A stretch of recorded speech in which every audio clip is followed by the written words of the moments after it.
When Karen became HOA president, most people in the neighborhood barely noticed. The election had been quiet, almost routine. A few residents voted, a few shrugged, and life moved on. At first, nothing seemed different, the same day and lawn maintenance, but slowly, something began to change. The first violation notice arrived in our mailbox on a Monday morning. It claimed our trash bin had been visible from the street for longer than permitted hours.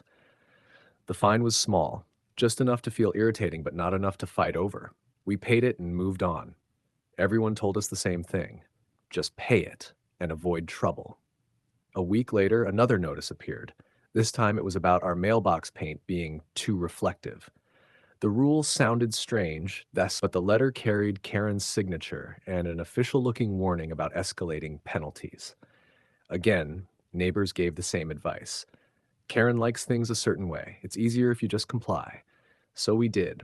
We repainted the mailbox, we adjusted the trash schedule, we even double-checked the rule book to make sure we weren't missing anything. But the letters kept coming. Soon it was the height of our grass, then the position of our garden lights, then the color of our porch. Each notice included a slightly higher fine than the last. At first, it looked like strict enforcement, but after the fifth letter in a single month, something became clear. Karen wasn't enforcing rules. She was testing how quiet we were willing to stay. By the second month, the pattern was impossible to ignore. The violations always arrived after Karen's car passed slowly down our street. It was the same routine every morning, her dark sedan crawling past the houses, clipboard resting on the passenger seat. At first, we thought we were imagining it, but then we started noticing something else. She only stopped in front of our house. One afternoon, I stepped outside, just as she was taking pictures of our driveway with her phone. When I asked if there was a problem, she gave a tight smile and said the same phrase she used in every letter: "You'll receive documentation."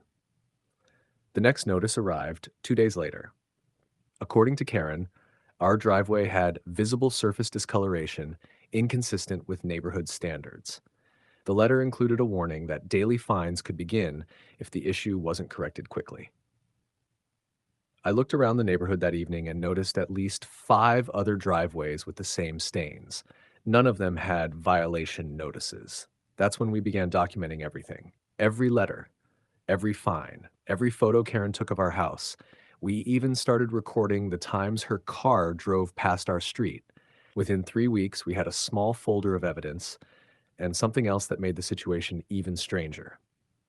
Every violation notice arrived after we questioned something. When we asked about the mailbox rule, she cited the driveway. When we fixed the driveway, she cited the garden lights. It was like playing a game where the rules changed every time we followed them. Karen seemed convinced that eventually we would give up, that we would just keep paying the fines, that we would stay quiet. What she didn't realize was that the more she pushed, the more carefully we started paying attention. By the third month, our folder had grown thick.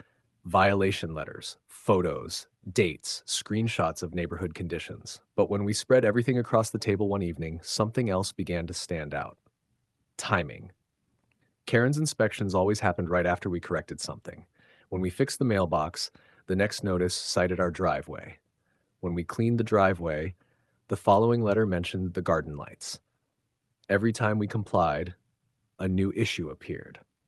It didn't feel like enforcement anymore. It felt like escalation. One night while walking the dog, a neighbor stopped me near the corner mailbox. He nodded toward our house and quietly said, "She's been watching your place a lot lately." That conversation opened the door to others. Within a week, 3 neighbors shared their own stories. One had received a warning last year about fence paint. Another had been cited for lawn height, even though the grass had been cut the same morning. Most of them paid the fines immediately just to avoid the stress. Karen had built a reputation, not for fairness, but for persistence. People didn't challenge her because they believed fighting the HOA would only make things worse.